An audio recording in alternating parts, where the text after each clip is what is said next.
नांदेड जिल्ह्यातील नायगाव तालुक्यात दिनांक 7 ऑगस्टला श्री क्षेत्र नरसिंह मंदिर राहेर ते श्री सिद्धेश्वर मंदिर नरसी अशी एकूण 27 किलोमीटरची भव्य कावड यात्रा काढण्यात आली। हजारो शिवभक्तांच्या उपस्थितीत ही यात्रा अत्यंत उत्साहात आणि भक्तिमय वातावरणात पार पडली।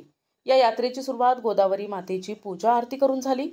शिवभक्तांनी गोदावरी नदीचे पवित्र पाणी कावडींमध्ये भरून घेतले आणि नरसी येथील सिद्धेश्वर मंदिराकडे प्रस्थान केले। या कावड यात्रेत माजी जिल्हा परिषद सदस्य श्रावण पाटील भिलवंडे यांच्यासह अनेक प्रमुख संयोजक मोठ्या भक्तिभावाने सहभागी झाले होते। यात्रेचे स्वागत पवन गादेवार यांनी केले, तर युवा उद्योजक पिराजी आनंदवाड यांच्या वतीने भाविकांना लिंबू सरबत वाटप करण्यात आले। मुस्तापूर येथील हनुमंत चंदरकर यांच्या वतीने अल्पोपहाराची वाटपाची व्यवस्था करण्यात आली होती। कावड यात्रेची सांगता सिद्धेश्वर मंदिरात शंभू महादेवाचा जलाभिषेक आरती आणि भव्य महाप्रसादाने झाली।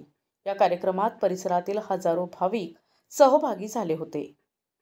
संदीप प्रभाकर जोशी राहणार नरसी हे आम्ही सलग तिसऱ्यांदा म्हणजे आम्ही ही कावड यात्रा सुरुवात करून सलग आम्हाला हा तिसरा वर्ष आहे।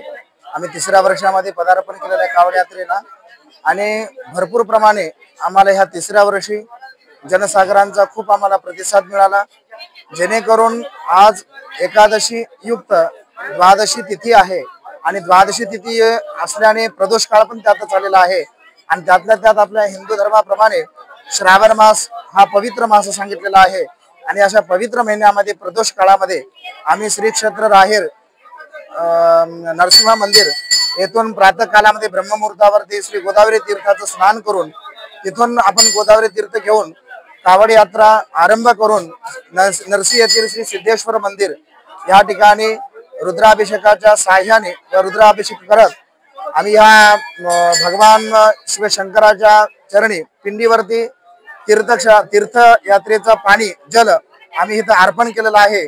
तरी ह्याचा उद्देश एकच आहे की जेणेकरून आमच्या भाविक भक्तांना सद्बुद्धी आरोग्य प्राप्त व्हावं आणि आपण हे कावड यात्रेनिमित्त आल्यामुळं सगळ्यांचे दुःख संकट हरण होतील आणि अशीच प्रेरणा आम्ही श्री भगवंताच्या चरणी आम्ही प्रार्थना केलेली आहे की सर्वांना सुख समृद्धी प्राप्त व्हावी आणि आपल्या ह्या नरसीनगरीतील सर्व भाविक भक्तांनी या ठिकाणी येऊन खूप मोठा आम्हाला प्रतिसाद दिला आणि दरवर्षी पेक्षाही यावर्षी या कावड यात्रेमध्ये खूप प्रमाणामध्ये जनसंख्या आम्हाला दिसली। प्रतिनिधी हनुमंत चंदनकर, NTV न्यूज मराठी, नायगाव, नांदेड।